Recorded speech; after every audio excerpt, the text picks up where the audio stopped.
forest is on fire. A sea of glowing flames is consuming whole swaths of trees, with thick smoke curling into the sky like a dream gone awry, impossible to escape. The crackling of the flames and the crashing of falling trees echo like nature's final cry. All rescue teams have pulled back. They carry with them bruises, quiet disappointment, and the heavy weight of helplessness. Only one man remains. Eliot, the last firefighter, still walks slowly through the ashes. His protective suit is scorched, his face smudged with soot, and his eyes are steady, forged in the heat of the fire and the burden of memory.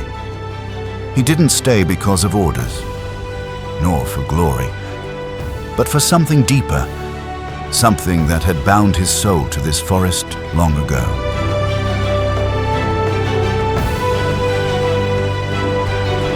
Everyone else has left, but you're still here. No one knew that in that quiet, solitary moment, fate was preparing a meeting no one could have foreseen, with a wild spirit amid the flames. A jaguar. His name is Eliot, 35 years old, born and raised in a small town nestled at the foot of the northern Oregon mountain range. This forest, the one burning so fiercely outside, is not just some anonymous patch of green on a map. It is his childhood, his memories, his family.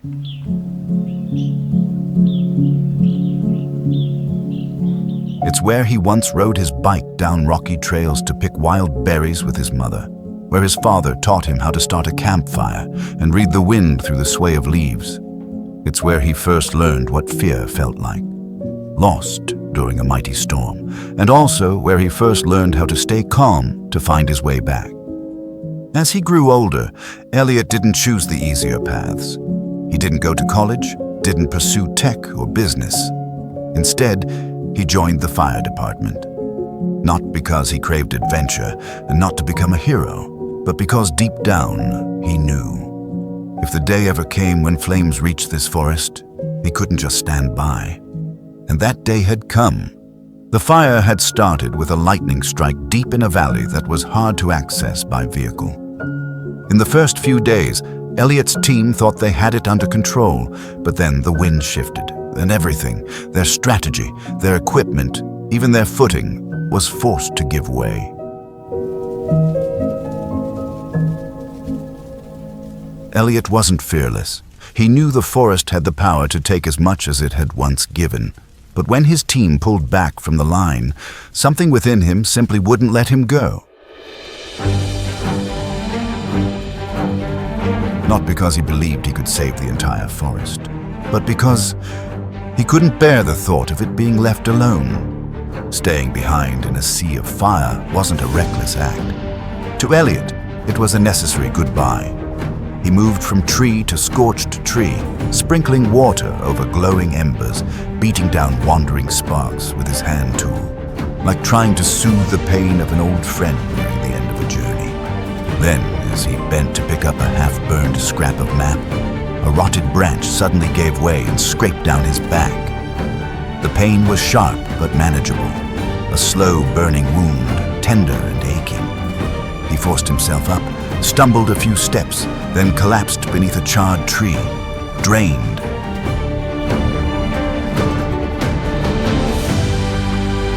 In a light haze, Eliot's thoughts began to drift. He thought of his mother, who once told him, "The forest is a living being, and if you treat it like family, it'll remember in its own way." Back then, he'd laughed, but now, surrounded by heat and smoke, he wasn't sure whether to laugh or cry. The wind passed through the forest like a weary sigh. The flames danced on the half-burned trunks like a farewell ritual. Eliot closed his eyes, his back resting against the tree. Each breath stung his lungs. He didn't know how much longer he could hold out. But strangely, he didn't feel afraid. Maybe because deep inside he felt at peace with the forest and with himself. Suddenly, a sound, very faint. Not fire, not wind. Something softer, more deliberate, like footsteps on dry leaves.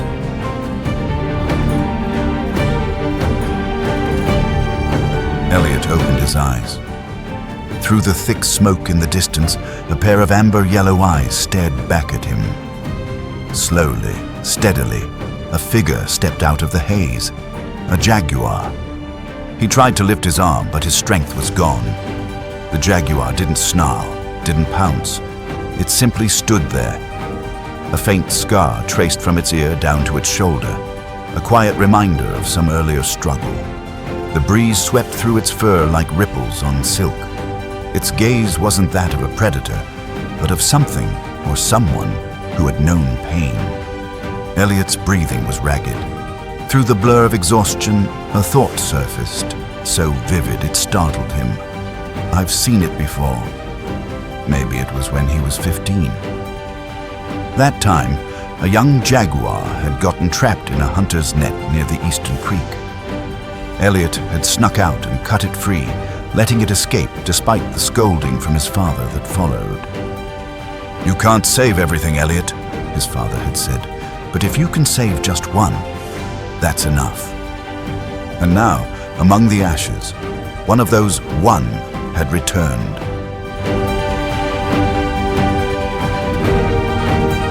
No words, no grand gestures, just its quiet presence. But that alone was enough to make Eliot cry, not with sobs, just silent tears falling onto charcoal dust. He was no longer alone, and neither was the forest.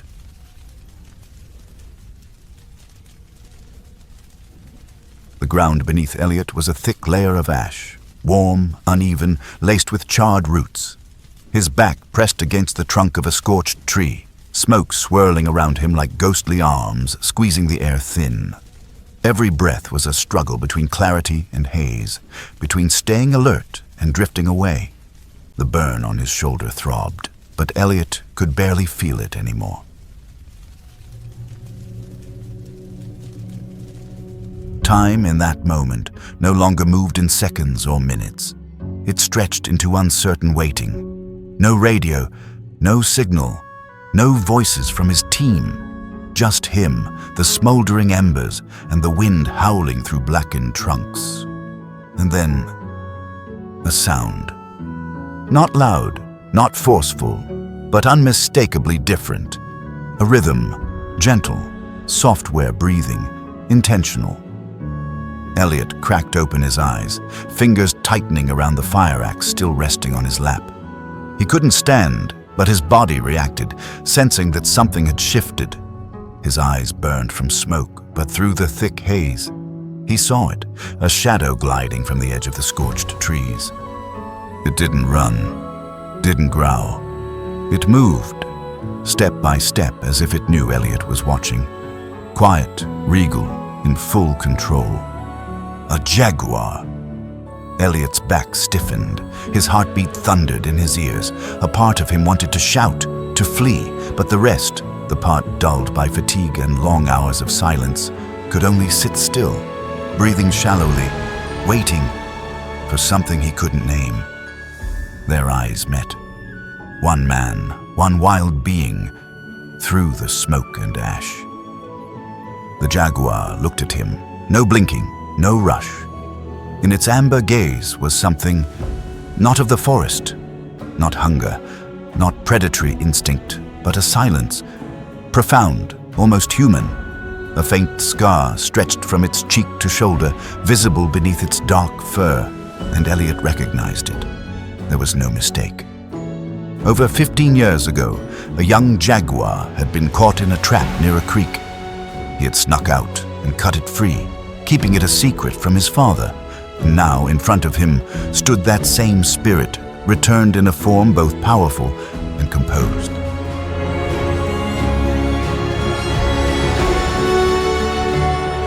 Eliot exhaled, a trembling breath, but a relieved one. His fear faded like smoke blown off by the wind. The jaguar didn't come closer, but it didn't back away either. It stopped about 10 feet from him, still watching. Then, to Eliot's surprise, it sat down, head lowered slightly, tail softly brushing the ash-covered ground. No threat, no tension. It was waiting. And then, after nearly a minute that felt like an eternity, it lay down, resting its chin on its front paws, eyes never leaving him. Eliot could hardly believe what was unfolding. His mind offered every reason to doubt. Hallucinations from exhaustion, tricks of the smoke, a weary brain's desperate invention. But the jaguar remained. Real, alive, still. He turned his head to the side and gave a faint laugh, a breath of wind escaping his chest. "You came back, didn't you?" Eliot whispered, unsure whether he was speaking to the creature or to the memory it carried. The jaguar lifted its head slightly, ears tilting as if listening. In a moment that stretched beyond language, two beings, one from civilization, one born of the wild, shared space on the fragile edge between survival and surrender. Neither dominated, neither feared, only presence, pure and quiet, like a gentle recognition. "I see you, and I'm here." Eliot let his body relax. Not because he felt safe, but because he knew that the one thing keeping his heart from breaking was his trust in what couldn't be explained. Night settled in. Darkness washed over the forest, turned to ash. The breeze grew cool, and the embers dimmed to pinpricks of light, like falling stars. Beside the charred trunk of a tree, a man drifted into sleep, no longer alone. And next to him, a jaguar rested its head, watching over his dreams, as if it had been guarding them all along.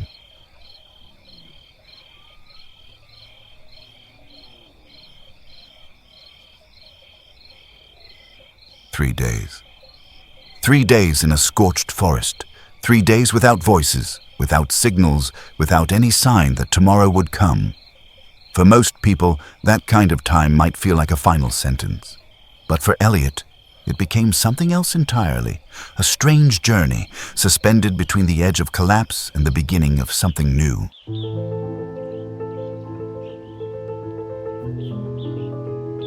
The jaguar, no one knew where it came from, or why it chose to stay beside an injured man in the middle of the forest. But from the moment it lay down next to Eliot that day, it never left. Always near, always present, like a quiet part of what it meant to stay alive.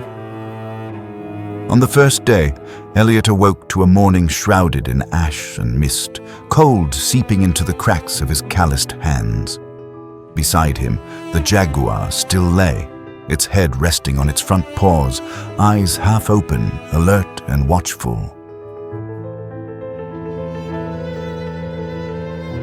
Every time he stirred, it only tilted its ear slightly. No fear, no tension, as if it had grown used to him, or had known him long before. He looked at it and forced a dry smile. "Still here, huh, buddy?"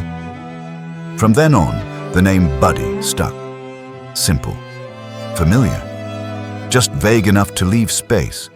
It was, after all, still a wild creature. But Buddy didn't react to the name. It just stayed. And to Eliot, that quiet presence meant more than any response could. On the second day, Eliot woke up with his backbone burning worse than before.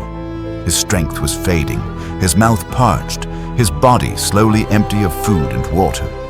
He tried to crawl toward a water canister near the bushes, but even a few movements brought him crashing down in pain.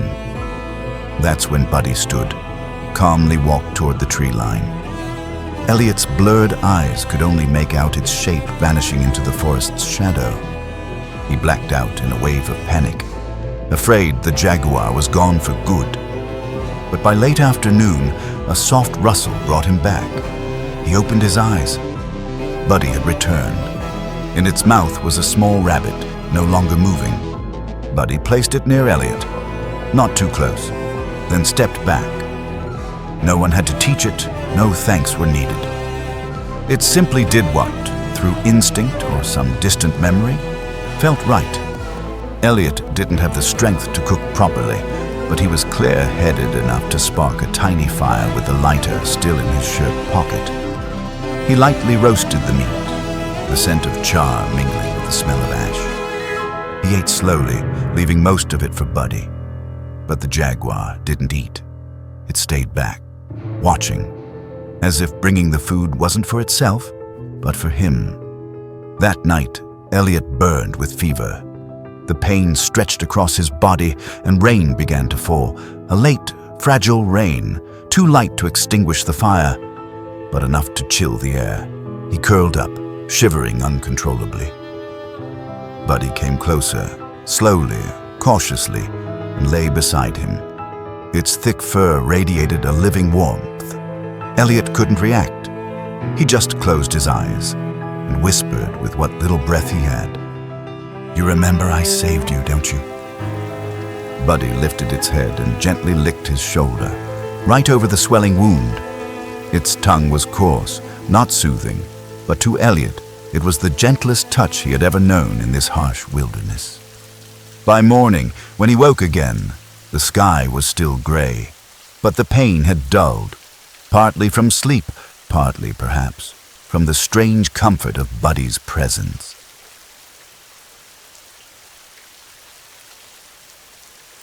And so it went. Buddy repeated these quiet rituals, bringing back tiny sparrows, standing guard while Eliot slept, always keeping just enough distance, not clinging, not vanishing. It never made a sound, never disturbed the silence, as if it knew that any noise could draw something worse, fire or people. One night, Eliot was jolted awake by a coughing fit. He caught sight of Buddy, standing still, staring into the distance, where faint flames flickered at the edge of the mountain. The wind howled, sweeping ash into swirls like fog. Buddy didn't move, its ears alert, eyes glowing like twin beacons. "You hear something?" Eliot asked. Buddy didn't respond. Of course not. But minutes later, Eliot heard it too, a soft crack, the sound of a tree collapsing. A flare-up had begun in the bones of an old trunk. If Buddy hadn't stood watch, Eliot might have slept straight into the smoke. Over time, Eliot didn't just survive because of Buddy. He began to trust it. Not in the way people trust pets, but the way someone places faith in a free spirit, a being that had endured, guided not by training, but by some instinct woven with memory and quiet gratitude. One evening, when Eliot had enough strength to hold the lighter again, he looked over at Buddy resting beneath a charred oak. He whispered, "I never believed the forest could give anything back, but maybe my mother was right." Buddy opened its eyes, didn't move, but its tail flicked just once.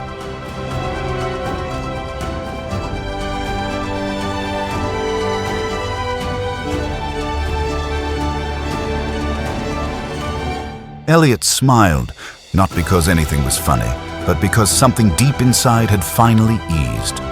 He placed a hand over his heart and murmured, "If you really are the same cub from back then I just want to say thank you for coming back." A drop of water, rain, or a tear landed on Eliot's face. He didn't know, but one thing he believed without a doubt: he was no longer alone. And though the forest had been burned to the ground, a heartbeat still echoed within it. It was his, and it was Buddy's. By noon on the fourth day, the sky had turned a strange shade, like it had been smeared by a giant hand of ash and dust. The air grew unnaturally heavy and thick. The last of the birds had flown off early that morning, leaving the forest wrapped in an eerie, bone-deep silence.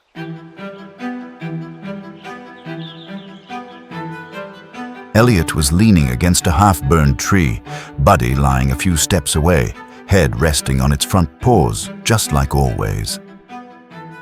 Then the wind picked up, not the gentle breeze of days before, but a gust that carried something ominous. The scent of resin boiling, the crackling tension of trees preparing to burst. Eliot sensed it instantly. Something wasn't right. He stood and stepped into the clearing between two massive trunks. From behind the hills, a deep boom thundered, the sound of a tree exploding from the heat trapped within. And then the flames surged, rising like a dragon awakened. A new fire front. Sudden, unforgiving. Eliot turned, trying to call for Buddy, but his voice was swallowed by the shrieking wind and cracking trees. He ran toward Buddy, but before he could reach him, a massive pine, burning at the roots, crashed down with a roar that shook the earth. Eliot had just enough time to look into Buddy's eyes, just for a heartbeat, before the tree slammed down, clipping his shoulder and back, and sent him sprawling to the ground. Ash burst into the air like smoke from a cannon. The world turned into a blazing inferno. A wave of heat swept over him like a tidal surge. He was buried under smoldering branches, consciousness slipping away in the fading throb between pain and breathlessness. Everything went dark.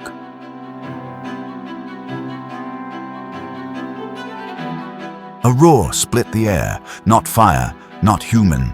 A jaguar's roar, wild, fierce, and filled with urgency. Buddy didn't run.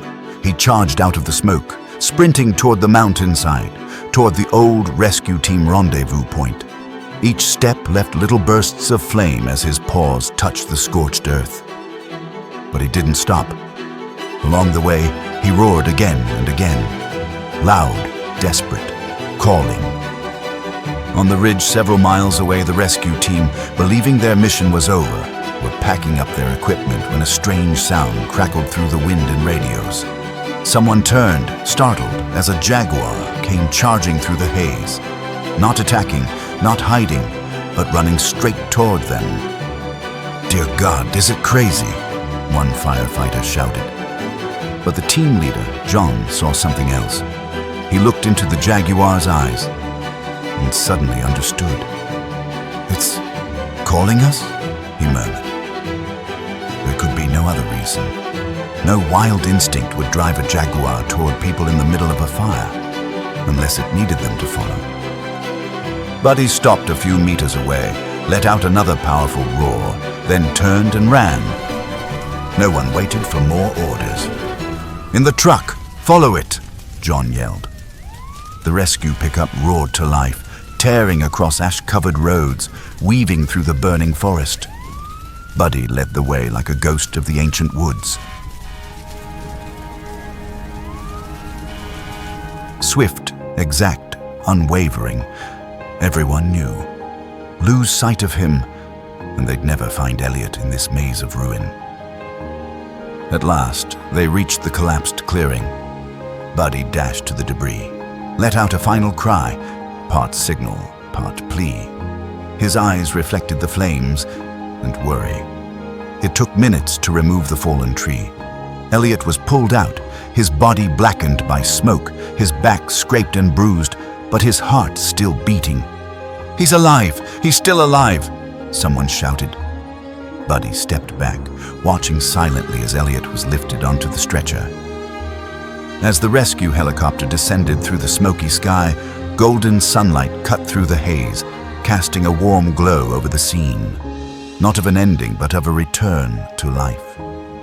Eliot opened his eyes in a haze, vision blurred, but he saw a familiar shape standing still amidst the smoke. His lips moved, barely a whisper, not even Claire, if anyone heard. "Buddy, you really found them?" As the helicopter lifted off, carrying Eliot in a fragile thread of hope, the jaguar did not follow. He just stood there, silent, like a tree untouched by flame, like a part of the forest that had not faded. Then, in the fading light, he turned and vanished into the woods, as quietly as he had arrived. The first thing Eliot sensed when he opened his eyes was the white light of the hospital. No more scent of ash, no more howling wind or the crackle of burning trees. Just sterile silence and the steady rhythm of a heart monitor beside his bed. He tried to move, and pain surged through his shoulder, his back, every joint like they'd been torn apart and stitched back together in haste. But he was alive.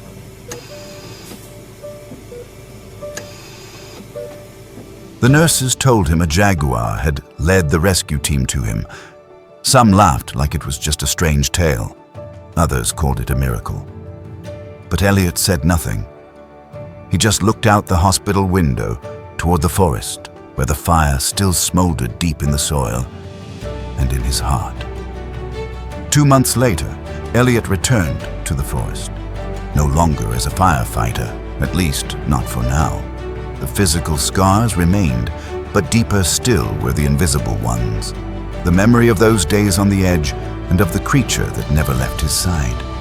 He lived in a small cabin at the forest's edge, the old wooden shack his late father had once built. He repaired the roof, planted vegetables out front, and every evening he sat on the porch steps, a warm mug in hand, his eyes watching the trees trying to come back to life after the blaze. The forest wasn't green yet, not like before, but life was returning. Small sprouts broke through the ash. Birds had begun to sing again, hesitantly. The wind still carried traces of burnt wood, but mingled now with the faint scent of fresh grass. Eliot wasn't waiting for anything in particular. He didn't expect the jaguar to return, but he still hoped.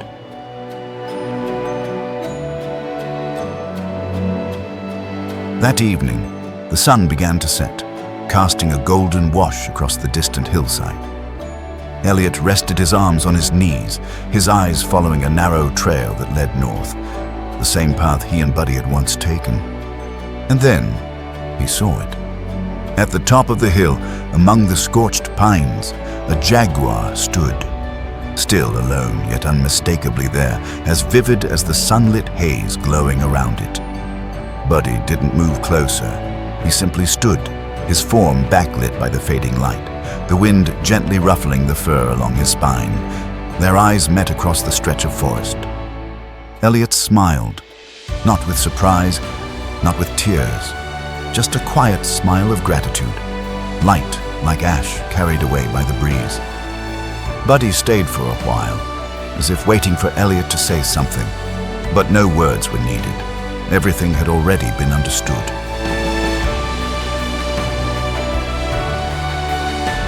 Then he turned and disappeared behind the trees, not hurried, not uncertain, like a spirit of the woods returning to where it belonged. There are spirits of the forest that never truly leave. Eliot stayed seated, eyes fixed on the place where Buddy had vanished. Beside him, a tiny green sprout had broken through the scorched earth.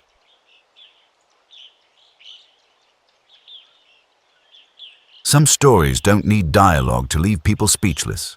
Sometimes just a single look, shared between a human and a wild creature, is enough to move the heart.